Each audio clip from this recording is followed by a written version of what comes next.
Well, full disclosure, this is a shameless plug here. I've got a new book coming out next week called An Inconvenient Book, Real Solutions to the World's Biggest Problems. And today I'm going to give you a preview of Chapter 1 called Global Warming, Storming and Conforming. I wrote this chapter basically as kryptonite for you to use against your gore-worshipping psycho friends. The next time they tell you how global warming causes all sorts of massive natural disasters, you say, really? That's interesting because I heard somewhere, I'm trying to remember, that deaths per year from extreme weather are down 95% since the 1920s. Sure, you'll be unhip and friendless, but at least you'll be accurate. Anyway, as I put the chapter together, the thing that struck me, the thing that was more amazing to me than the facts that I was finding, was the fact that no one wanted to talk about those facts. If a scientist says that temperatures are up 0.01 degree, lead story around the country in every newspaper. But when somebody with decades of experience comes out and says global warming is a manufactured crisis, no one cares, and you can hear a pin drop. How do I know?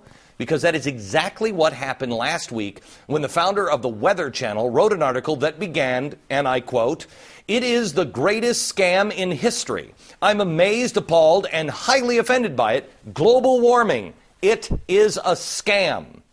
But since that opinion doesn't fit nicely into the mouth of the media beast, hello NBC, you probably didn't hear a word about it. Well, now you will. John Coleman is the founder of the Weather Channel. He was also the first weatherman ever on Good Morning America, and he is currently weatherman at KUSI News in San Diego.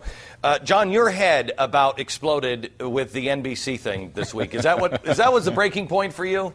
Well, I had been listening to all the global warming talk for a long time and posting material about global warming on our website.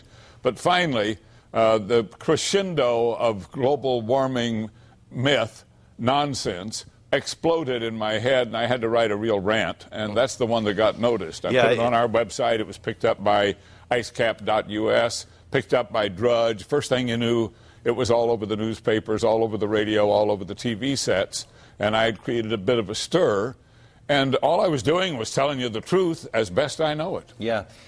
Why is it that the scientists are all in on this? I mean, so many people are in on the global warming is real and we've got to stop it right now. Glenn, you got to make a living, first of all. So you spent 10 years becoming a PhD in meteorology. You got a research job, and you decide you're going to research the effect of human activity on global climate.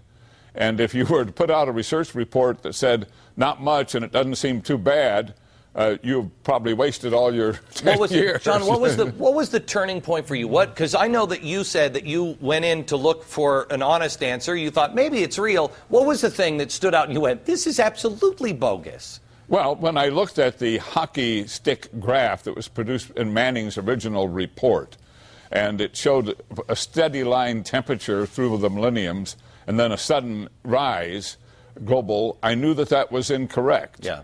I knew it couldn't possibly be, and I started asking experts about it, and I started digging into how that was produced.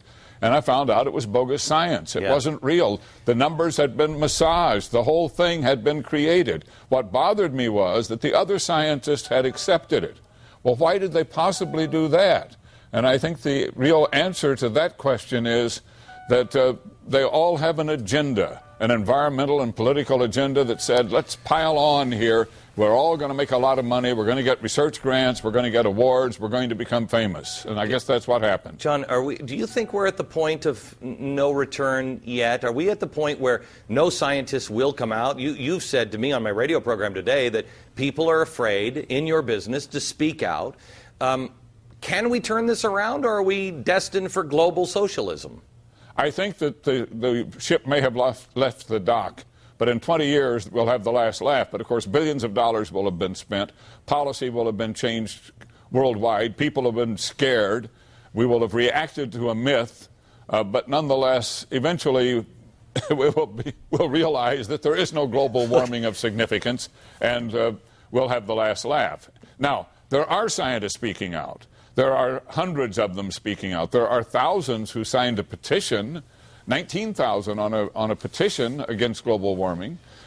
There are many scientists speaking out, but the mainstream press is totally ignoring them. Yeah. The mainstream press has totally climbed aboard and is marching along. And, of course, the former vice president got himself an Emmy and an Oscar and I believe a Nobel Peace Prize. I mean, believe come on. A Grammy as well. John, thank you very much.